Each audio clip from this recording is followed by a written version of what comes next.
Sometimes we do things that we'll regret. Having impulse reactions to things. Some of these things define who we are, good and bad. Everything takes time to grow. Literally. A layer of dust collects around my porcelain king frog, who stands proudly on my unused wooden desk.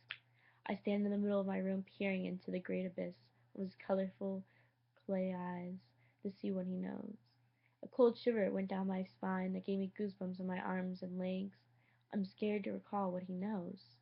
I can also tell he's listened to every conversation I've had in my room. I can also tell he knows my secrets outside my room.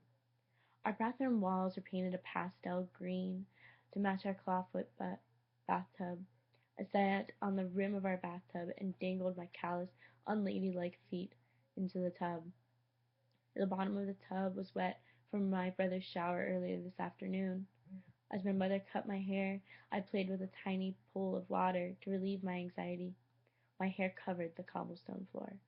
I couldn't see the hair falling from my head, but I could feel each cut my mother made. I could hear the crunch of the scissors, like breaking two Kit Kat bars. A delicious sound, yet a gut feeling within you that you really shouldn't eat it. Hair fell down on my back and shoulders. The itch dug under my skin like a scarab beetle. I sat there and felt the hairs stab, tickle, and softly graze across my skin. The itch was painful across my skin, but I calmly sat on the rim of the tub. I knew if I moved the slightest, my mother would cut the wrong hairs. My mother carefully cut each hair. Each lock of hair that fell onto the ground felt like it let out a rumble and shook the floor. Each hair dropping was a steady, annoying beat like water dripping from the tap. As the hair kept falling, I felt liberated. No longer would I be judged for my long brown hair, and I knew deep inside I'd be judged for my short pixie cut even more. I turned around to look at the floor, which was covered in my once beautiful hair. Each brown hair sparkled underneath our ceiling light like an assortment of gems. I looked down onto the floor. There was no weight hanging from my head. I felt like grabbing it all and taping it back on. But I was too late. I reached up with my hands and ran my fingers through my short hair. Success. I felt high and lightheaded, like the feeling after running 3 miles nonstop. My arms and legs felt like jello.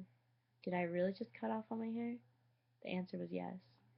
My mother spoke to me. How does it feel? Do you like it? It's gone. Now I don't have to take care of my hair. But I answered back, yeah, I like it. Truthfully, I knew I'd cut my hair. And my mother also knew, but we'd never say it out loud. I went back to my room and stood in front of the mirror, looking and touching at my new hair. And there was my king frog, watching from my desk.